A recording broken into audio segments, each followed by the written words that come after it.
G'day everyone, welcome to The Bothy. I'm Chris. G'day, I'm Al. Today, mate, we're going to talk about a Quillette interview that they did with Gerard Holland, who's the CEO of Page Research Institute team. One of our subscribers actually sent me this video as a much watch, and I watched it and thought, oh my God, we are being conned. Yep. Now, we thought we were being conned about net zero. Well, yeah. It turns out we are. We are. Yep.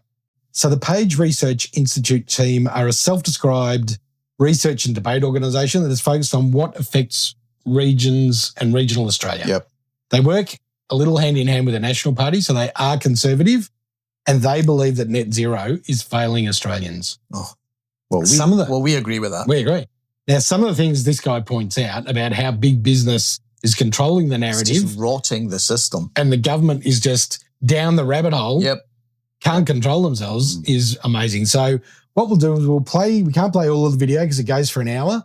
We will put a link to the whole interview. Please go and watch it because there's a lot we've had to cut out.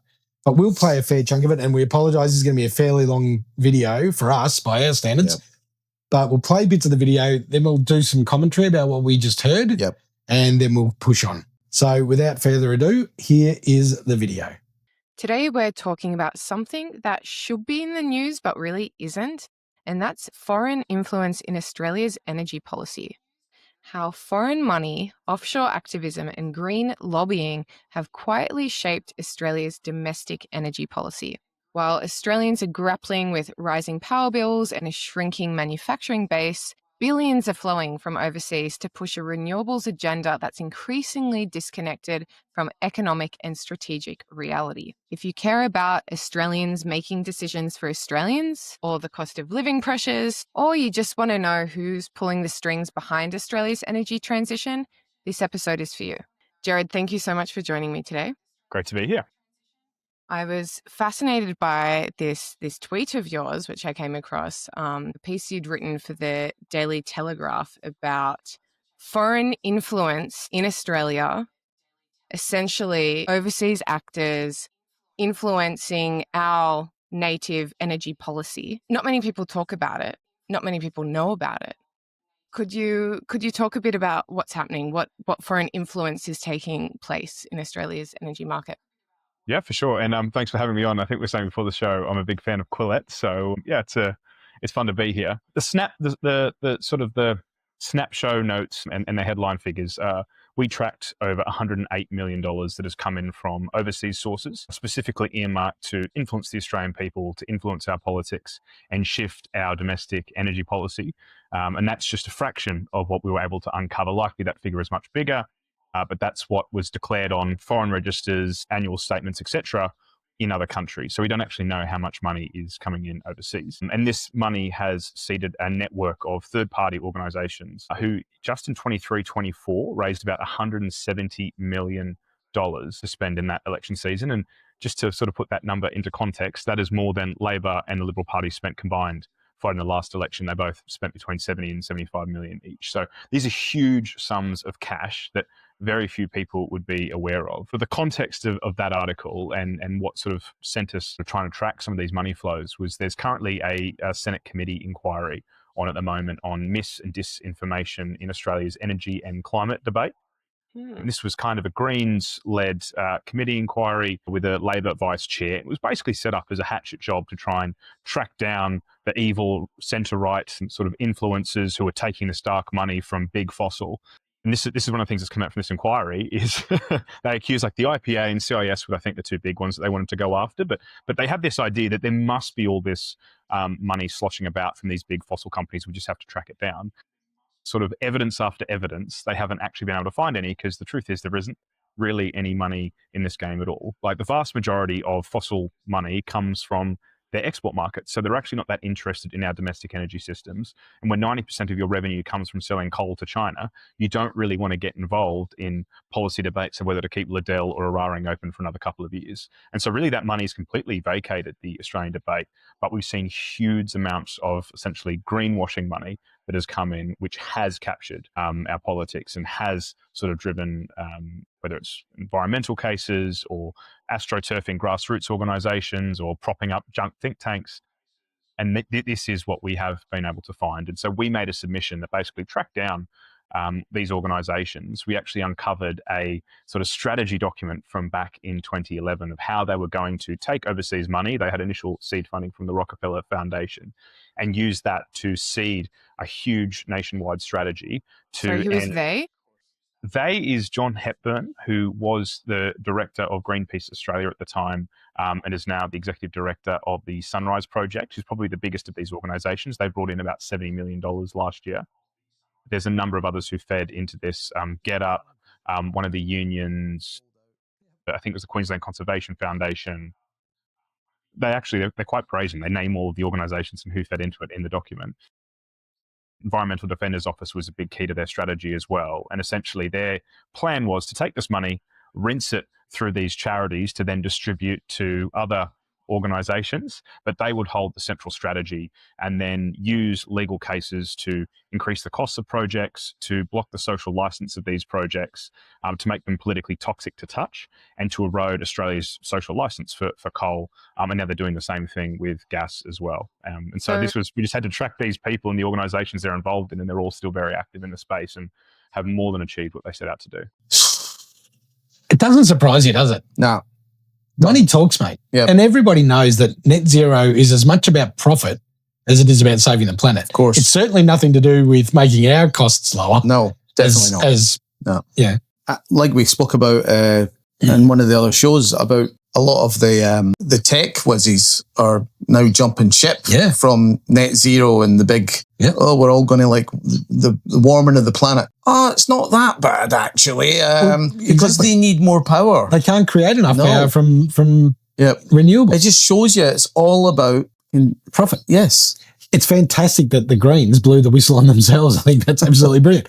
But they found 108 million. I bet that's 10%. That's just a drop in the ocean. Exactly right. There's so much more. So where does this money flow into, and why is it allowed to influence our government? Yeah. How can our government be bought so easily? Well, you just need to look at them. Exactly right. We push on? Yeah. Could you talk a little bit about how this foreign influence does affect our cost of living in Australia? Well, eventually you get mugged by reality, and there are very basic principles of physics and economics, which is why the more renewable penetration you have in your grid, the more expensive your energy is going to be. The denser and more dispatchable your power, the cheaper it will be. And this means that if you have less machines doing more work, that's always going to be more cost effective than having lots and lots of machines that only operate some of the time. And the biggest problem with wind and solar is it's very abundant when the wind and sun is shining, or the wind is blowing and the sun is shining, but it's very ineffective when it's dark and there's no wind. And so you need to build all this complex infrastructure around your solar panels and your wind turbines that ends up getting baked into your power bill at the end of the day. So 30 to 40% of your power bill is what we call the network cost. So this is the transmission lines, moving the electricity through time and space to get it from where it's generated to the consumer. The problem with renewables is you need these huge sprawling transmission networks, which is astronomically expensive just to get the power from where it's generated. But then because it gets dark, because the wind stops blowing, you still need gas-fired power stations, you still need batteries, you still need pumped hydro, whatever it is, that only operate a couple of hours a day in order to make up that shortfall. So you build this really, really expensive network. And then the other problem is just the way that the market operates. And a system is not a market. Just because you can prove that you can do it in isolation does not mean that you can develop a thriving market off the back of that. Just because you can do something doesn't mean it's the most efficient use of your time and resources. And this is basically what we've done with our energy grid, is rather than rely on, say, coal or something like nuclear, which you can spread the marginal cost of your capital expenditure up front across the lifetime of that development, we are building these really expensive sort of bits and bobs of infrastructure that only operate for a couple of hours a day and can't recuperate their costs without huge government subsidies or, as we're going to see in the case of batteries, charging astronomically expensive for the electricity they deliver in order to recuperate some of the costs that went into building that infrastructure. So we're being mugged by reality. Power bills are getting more expensive, and power is not just an input into the economy, it is the economy, right? If you dig it up, if you grow it, if you manufacture it, you transport it, you package it, you refrigerate it, you sell it, you consume it at home, it requires electricity and it requires fuel. And if you push up the price of those fundamental inputs, it means you're pushing up the price of absolutely everything in the economy. And that is actively driving inflation. He's bang on, mate. It's not just our power bill that goes up. everything goes up. Every single thing, yeah. The third biggest increase in the last inflation numbers was food. Yeah. And non-alcoholic beverages. Yep. That's because it's costing money to transport. Yep. And it's costing money to fertilize, and it's costing money to do everything, mate. Yeah. And that's because power prices are going up. It's outrageous. What he says is bang on the money, mate. Yeah, it's pretty sad, really, isn't it? It is. All because we're pushing on with it, the net zero. Craziness. Yeah, it's exactly right. Mental. We'll keep going, eh? Yep. There's been some really interesting research overseas, which has pretty much held true for the last 60, 100 years, which is once your energy extraction costs exceed about 10% of GDP, either two things have to happen. Those costs have to come down, or your economy will contract in order to reach a new equilibrium. So in the early 2000s, Australia's sort of energy share as a percentage of GDP was about 6 or 7%. It's about 7% in the US at the moment. We're sitting now at about 12%. Of our economy. So it almost perfectly tracks that the kind of per capita recession we're in at the moment, our drop in living standards perfectly matches onto the fact that we have made everything else more expensive. And you see it in business insolvencies. You see it in the loss of our manufacturing sector. You can't run a modern industrial economy without cheap power. And we've gone from some of the cheapest to some of the most expensive. It's just crazy. We have a treasurer, right, who looks after our money. Does he look after it? Well, not in this case. No, he doesn't. If that number's correct, and we would have to do some research, but if that number's correct and that electricity power now makes 12% of GDP when it should be more so like we're already 2% past. We're stuffed. Yeah. We're stuffed. We're never going to be competitive. And everybody knows Australia is now no longer a manufacturing mecca. No. Never really was, but not for a long time. Nothing's made here. No. Yeah. Because we can't afford it. Because wages are high. Yep. Power is high. Transport is high. Yep. Everything is high, mate. Yeah. We're becoming a joke. Yeah. Exactly right. Yep.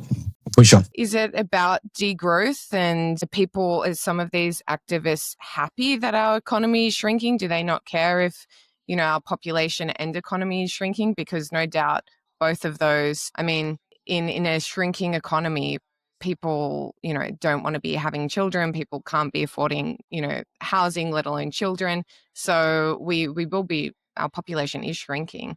So I think I'm hesitant to ever give like one reason why something has happened, because of course there's financial interests, right? Like if you're a renewable developer, you're raking in billions of dollars in the government's capacity investment scheme for a couple of $100 million in activism. That's a pretty good trade-off. And if you look at Cannon Brooks, or you look at Simon Holmes Court and some of these big domestic backers, they've obviously got a pretty significant share in the transition.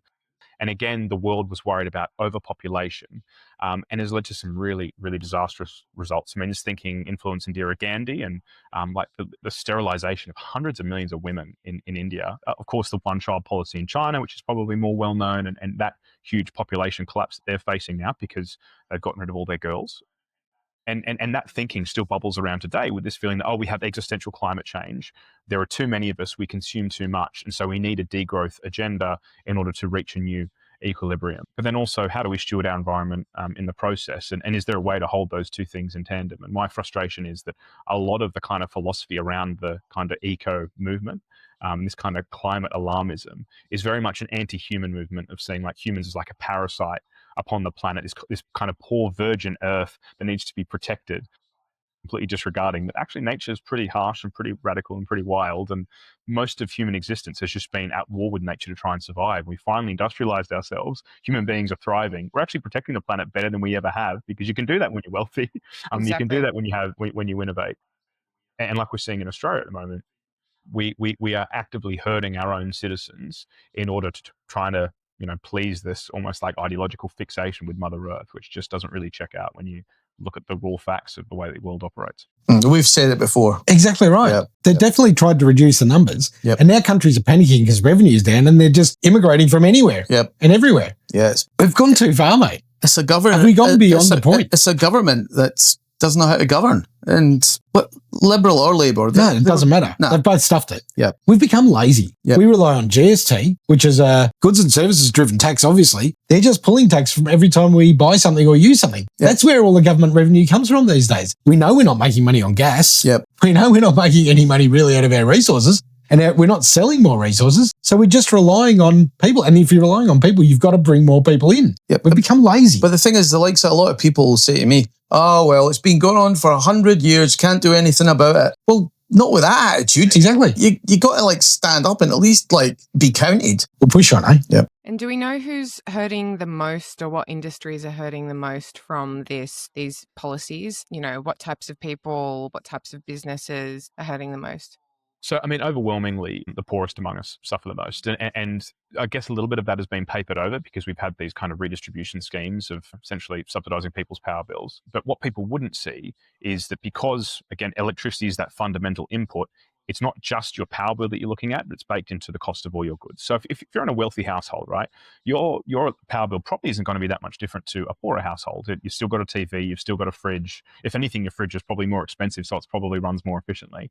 So of course, your poorer household is slugged there. But then that basket of goods, your basic cost of living, because that's a higher percentage of the way that power has impacted that. If you have a lower wage, that's going to impact you more. When you talk about industry, you can't go past heavy manufacturing and heavy metals. You know, if you look at 10, 20 years ago, Australia had about 10% of our GDP came from manufacturing sector. It's now sitting around 3%. This is like less than Belgium.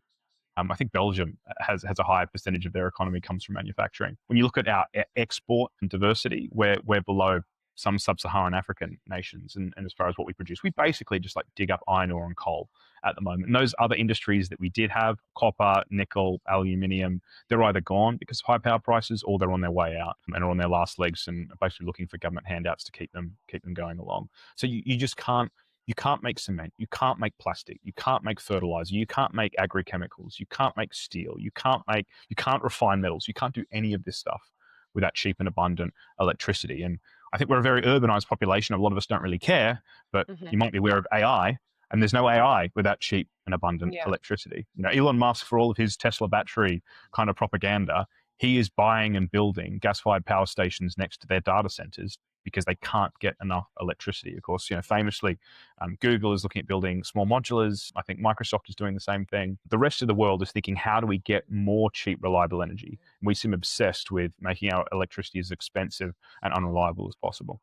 It's crazy to hear, mate. I mean, the biggest corporations are now building their own private gas and nuclear power plants to power all their bloody tech shit. Because renewables won't be able to drive AI. We've discussed this. Yep. I mean, this is crazy. So how do we hit net zero if all these private organizations are building their own power plants? They're just going, nah, we need to do this because we need to do that. And they're not building solar farms. No, they're not. They're building fossil fuel power plants. Because they know they work. And they work 24 hours, mate, not exactly 6 hours. And everybody knows that the people hurt the most out of the poor people. Exactly. Yeah. The people that can't afford it. It's just, it stinks of our government don't care. Yep, they do not give a shit. Right, push on. How much, if you know, how much foreign influence is affecting, how much are foreign institutions affecting specifically Australians' opinions on nuclear? And again, I guess, what do they have to gain from stopping nuclear in Australia? So this is where you start to think this is a little bit more nefarious than well-meaning. You know, you talk to legitimate environmentalists and they totally recognize how much value nuclear provides against that power density. To give you a sense of perspective, power 100,000 homes for an hour, because we can't just look at a fixed point, you have to look at over a stretch of time. You would need about a tennis ball worth of uranium in your nuclear power plant. You need about 2 school buses worth of coal, or you'd need about 3,000 AFL fields worth of solar panels. And if you want to produce that same amount of electricity at night, then you need an additional 600 panels of AFL fields to charge your batteries. Then you need about 2 basketball fields worth of the Tesla mega batteries. So huge impact on our land. And so from the environmental case for dense energy is overwhelmingly the denser, the better. If you see what we're doing to our national parks, if you see what we're doing to our farmland, if you see what we're doing to our forests with this renewable build out, it is like absolutely heartbreaking. This is why people like Michael Schellenberger have been so persuasive on this. Is I was the guy building the solar panels and advising governments in Nevada, and then I saw what we were doing to natural habitats, and I thought, this is absolutely crazy. And our own homegrown Michael Schellenberger is Steve Nowakowski of Rainforest Reserves, who's just done an incredible spatial mapping project, which is looking at the full extent of all these different transmission. And I think the thing that radicalized him was his organization were actually on the ground planting trees and rehabilitating parts of habitat. And, in a year, they might rehabilitate like 1 or 2 hectares worth of trees. And then these renewable developers were coming in and clearing like 10, 20 hectares a day in order to build these access roads and transmission towers and wind turbines. So when you sort of see, well, why is the environmental movement in Australia so aggressively against nuclear energy, I think that's when you have to start looking at more nefarious kind of actors, and whether that's, again, a financial stake in the renewable transmission. Because again, if we had nuclear power plants, there'd be no need for all the solar panels and wind turbines and transmission network and everything else that's happening. Or could it be, and quite seriously, foreign actors and foreign agents who are trying to destabilise Australia's energy? It certainly looks like they're trying to destabilise the energy sector, doesn't it? No doubt about it. Yeah. Great to hear Steve get a mention. Yeah. Yeah. I mean, he's doing such great work. Yep. He's a proper old-time greenie. A proper greenie who actually puts his money where his mouth is. He goes out and plants trees. He cares for the animals. He cares for the wildlife. He cares for the trees, the plants. Yep, he's actually walking the walk, not just talking the talk. Yep. So good on Steve, and hopefully one day we'll get to catch up with him. Sounds like an interesting guy. Absolutely. But yeah, it is more nefarious, mate, because big business, there's no doubt that these massive organisations that are building renewable energy plants, they don't want nuclear coming along because they know nuclear is cheaper and more efficient and almost as safe. Yeah. Well, it was safe in Japan, was it? The safest one in the world, apparently. That was a long time ago. Yeah. Ready? Yep. I'll tell you about one organisation. So there's a group called Climate Works, and we looked at them, and they were quite influential. They did some work with AEMO, the Australian Energy Market Operator, in designing their 2022 integrated system plan, which essentially is the roadmap for how Australia is going to build its energy grid and decarbonise. And this was the first time we saw this really aggressive decarbonisation target, really high penetration of renewable energy. Now, ClimateWorks have also done work with the CSIRO on their Gen Cost report, which sort of maps out what's the cheapest pathway for Australia, particularly looking at carbon sequestration and again, how we can decarbonise and get as much coal out of our grid as quick as possible. ClimateWorks was set up by an Indonesian coal baron, and his daughter currently still sits on the board, and half of their office is headquartered in Indonesia. Now, in the last 10 years, Australia's coal export market has pretty much stayed about the same, maybe plus minus 50, 100 million tonnes. Indonesia's has tripled, and they've now overtaken Australia in their coal exports. They've gone from like 200-300 million tonnes to like 900 million tonnes per year. So we have had a global coal boom. Coal demand has never been higher, but Australia hasn't captured that. Indonesia's captured that. Mongolia has captured that as well. I think they've doubled their coal output as well.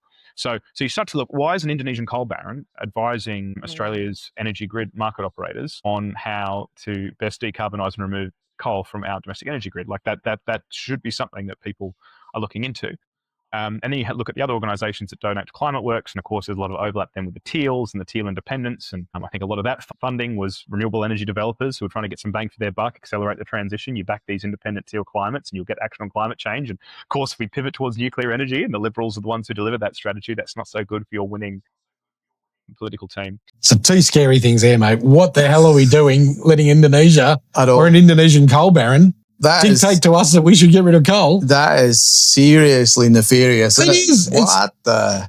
It's like letting a pedo loose in a schoolyard.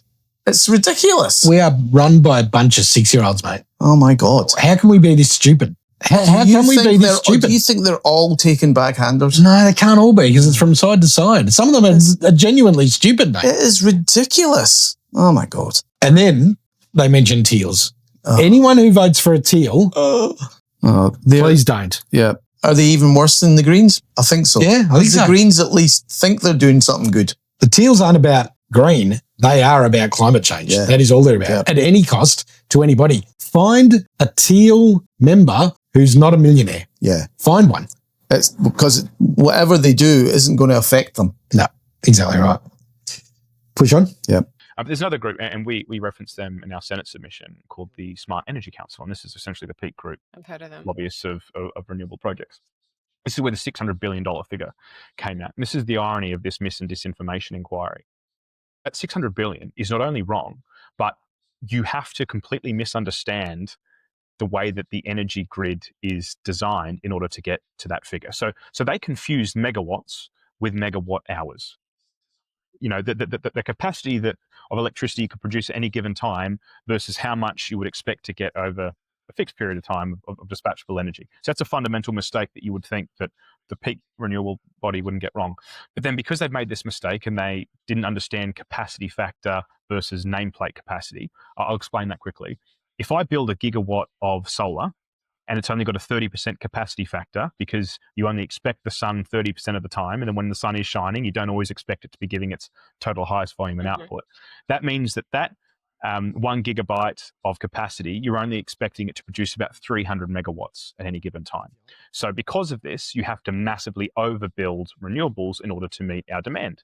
Now, nuclear runs at a very high capacity factor, 95% if you wanted to. So if I build a gigawatt of nuclear, I get a gigawatt of nuclear whenever I want it. Same thing with coal, 60 to 80%. Obviously, it makes sense to run it higher, but the higher you run it, then more wear and tear. So I build a gigawatt of coal, I expect 800 megawatts at any given time.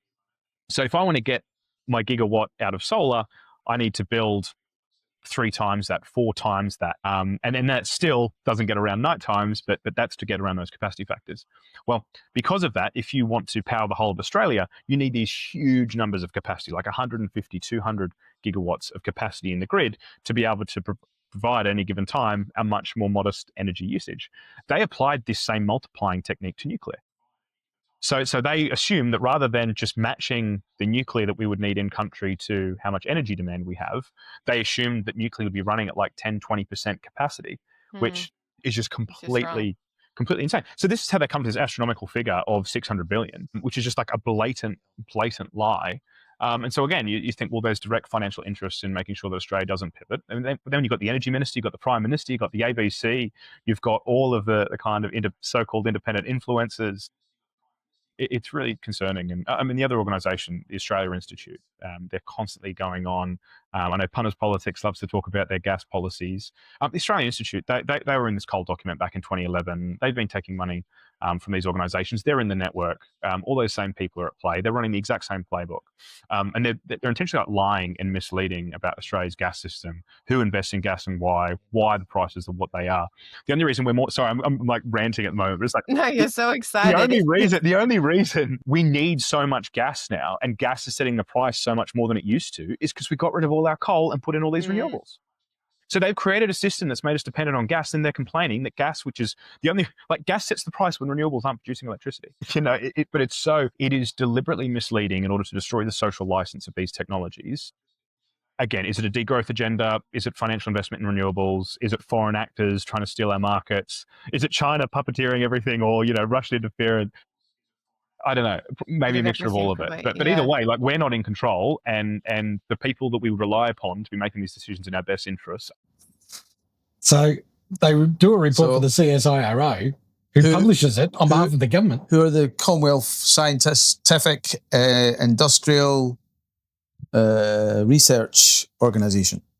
I mean, you think they would have a clue. They've either not done their due diligence on the report. They've just assumed that we're all dum-dums and we're not going to look into it and we're just going to believe them. They've just taken the government's position and run with it. Yep. And thought, no one will fact check us.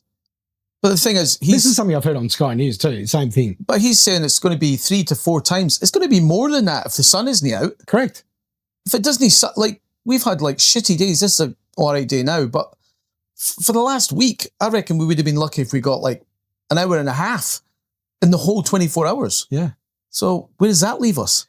We're relying on the batteries, mate. That's what people will tell you. God, it's stupid, isn't it? Yeah. Very stupid. And then the reliance we've now got on gas that we don't have and we've decided to stop mining is ridiculous. And is it international players at play here, mate? Outside influences? Absolutely it is. It is absolutely ridiculous, mate. It is. Yeah. It's farcical. It's almost like a made-up story. It is. You can't believe it. No. Yeah. All right, let's push on. This is the weird thing. This renewable industrial complex has become a bit of a sidestep. We're actually doing more damage to our environment. We're lowering living standards. And we're not even getting any closer to solving the problem that we all set out to do in the first place. And so I love environmentalists. I think that is to be absolutely celebrated, but it doesn't necessarily mean that the guy who produces the thing that all of us depend upon and rely upon is the evil guy. It might just be that there are properties to hydrocarbons that are very, very difficult to replace because they are so incredibly valuable to human experience and human thriving. And he's exactly right. We've lost focus on what we're trying to achieve, which is a reduction in the temperature of Earth. Yep. And now we've gone crazy with net zero. There's no guarantee that's going to work. No. Or even help. And the only people, who is it benefiting? big business? To a point. Well, absolutely. But now that AI, they've realised AI needs so much more power. They can't rely on renewables to like. That's why they're building all their own nuclear and gas. Exactly. So it's ridiculous. It's no words. No. Push on. And we have arbitrary decarbonisation targets. So we've said, this is the decarbonisation target, make it work. And so they're scrambling to try and work out, how do we deliver official government policy that is on the statute books in the cheapest, most effective way possible. But this is where I think it's a really important distinction that people don't understand, is they are not building the cheapest system for us. They are building the cheapest system with a certain percentage of renewables and a certain percentage of decarbonisation by 2030, 2035, 2050. Exactly. So all of our boffins, we're back to extracting sunbeams from cucumbers. Our boffins are trying to deliver something that has never been done to prove that it can and minimize the pain we feel in delivering it. They're not out there going, should we just build a coal-fired power station and like right next to a aluminium smelter and call it job done? Yeah. So that's and this is the frustration, is you need to understand how we're making all these bad decisions in order to realize that. But it's very, very simple to fix, and you just need to remove some of these binding constraints, which would mean scrapping net zero. Essentially, it's net zero is not an Australian welfare target. It is not a price signal. It is a decarbonisation target, completely removed from your lived experience day to day. And that's why unwoke use of lived experience I've ever had. Yeah. What this is like. People need to understand energy policy is a social justice issue. Like it absolutely is. And the inverse of that is true as well. If you want to improve the lives of millions of people around the world, give them more cheap energy. There is nothing you could do that would improve the lives of people in that's not politically correct, a third world, and give them access to like cheap coal, cheap gas, cheap nuclear. Give them the infrastructure, and then they can build stuff on top of that. But if you're stuck in a cycle of subsistence, if you're stuck in a cycle of, well, we've got electricity when the sun's shining, but then when the power goes off, we need a diesel generator. There's no heavy industry. There's no AI. There's no data centers. There is no hospitals that can reliably run. You don't have supermarkets. Like I spent a bit of time in South Africa earlier this year, and all their supermarkets have these huge, massive diesel generator backups because they have rolling blackouts during the day.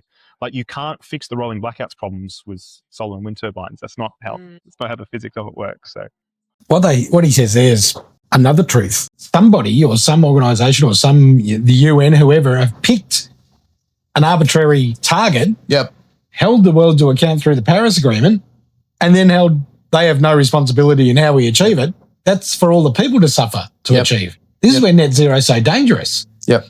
Without a guarantee that it's actually going to work. You need to be net zero by 2050. Yeah, which is... Who decided that? Yeah, they did. Based on what? Did you vote for them? No. But no one voted for them. That's the setup. That's the thing, yeah. On what science is that based on that we can achieve it by 2050? I know. And why do we have to be 70% of the way there by 2030, 2035? Especially when China aren't even going to look at it until, 2030. But even then, who's to say they just don't go, nah, we're not going to do that? Don't you think the US are also going to pull it, mate? They're now they're building nuclear power plants and gas-fired power plants. If the Dems get back in, they'll be running amok like everybody else in the West. There's no way in the world we're going to be able to hit net zero without India, China, and the US and Russia coming on board. Agreed. And none of those countries are focused on it at the moment. They don't want a bar of it. So what is the point? There's no point. We need to find a happy medium where, we rely on some renewables, but we find a balance. Push on. You're nearly done. But as you said, you've been black-pilled. This chat has black-pilled me as well slightly. Maybe we should start to wrap it up a little bit. Is there anything else you'd like to add? No, as you can probably tell, I could rant about this. There's quite a lot. I'm quite passionate about it. I can see. I think I suppose more like talking to boomers about young people, and I guess hoping young people will listen and maybe take note, is there are three things coming at us very quickly that we aren't prepared for, and whether or not we think it will affect us, it will. And the first one is that geostrategic question that we've been talking about. And that's not just guns and bullets. That's our supply chains. That's our fuel security, our food security. We only have about 28 days of fuel in country. We've got maybe another week of fuel coming in on boats, which is coming from Singapore and Southeast Asia. So all of a sudden, if things can't move around, things turn into children of men pretty quickly. The second thing that we should be thinking about is energy, and I know it's boring and I know it's technical, but again, we are incredibly blessed with our living standards and the productivity of our economy. We are increasingly only getting money from tax revenue, from house purchases, and what we dig up out of the ground, and then redistributing that through the state in the public sector.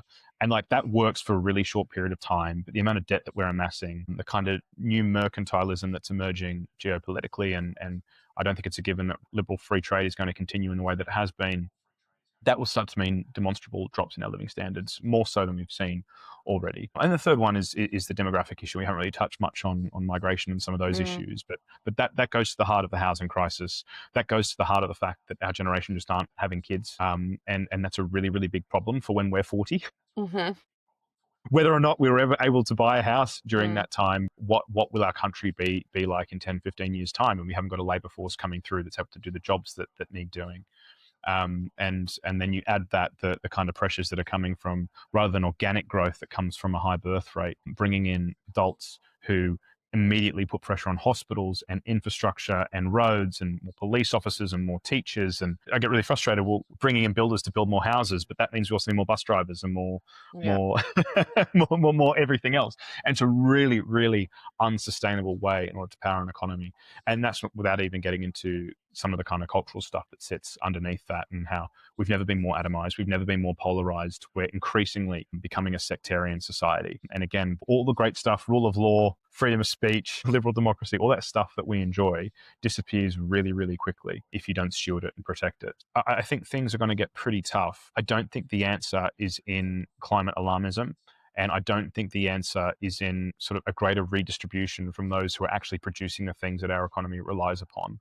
And just, I know that the coalition doesn't have a clue what it stands for at the moment. I'm not saying park your vote there, but, you don't need to become a power engineer, but do get more engaged and do get more more alternative perspectives on what some of your opinions are, because I think things could get really, really tough, and I want us to be prepared and resilient and ready for whatever may come, because we're in it together, and I'm doing what I'm doing because I want to see my countrymen and women thrive, and hopefully we'll be able to leave something better than what we inherited. So definitely. That's the motivation. So a long chat, mate, but makes a lot of sense, doesn't it? I mean, there's not a country in the world less prepared for war than us. Yeah, well, maybe Germany. No, I think Germany are more prepared than us. Well, I suppose they still make cars, so they can at least turn their automobile factories into some sort of, making weapons. At least they have an army. Well, they never had an army until not long ago. No, but they're working on it now. I think they're a bit late now. Maybe. It just staggers me that we've put ourselves in this position. It's due to the short-sightedness of our leaders. They haven't planned for 15 years. They'll tell you they are with this 2030 and 2050 target. They'll tell you they're working for the future. They're not looking at the benefits of the people. No, they're just working to what they're being told by overseas. Head down, bum up, just straight for it. No matter what, regardless of who it hurts. Doesn't matter what pain they cause. Yep. And there's a lot of pain. There is. You and I are both feeling pain. Yep. With the extra, the bills. What did you say, 37% higher than since they got in? Yep. That's ridiculous. It's crazy. Remember when gas used to be the cheapest thing you could buy? Yeah. Yeah. And now because we don't have an alternative, they could just we're going to charge you this money. Yeah. It's like, well, the alternative is they sell it overseas for dearer. Yeah. So, and then we get nothing out of it anyway. So really interesting chat. Sorry it went so long. Hopefully you've stuck with it. I recommend that you go and watch the entire video. It's about an hour, so we've only shown about 22, 23 minutes of it. There's a lot more to it than what we have shown, but we just can't show it all. But absolutely fascinating. Yeah. And this interview makes a lot of sense to me. It was a real eye-opener. Yeah. It's reasonably old, this video too. It's not recent. Yeah. I think it's about a year old, but certainly worthwhile. Yeah, for sure. Yeah. And worth listening to. So thanks for sticking with us. Hopefully you did. And we'll talk to you again. All right, guys. See you later.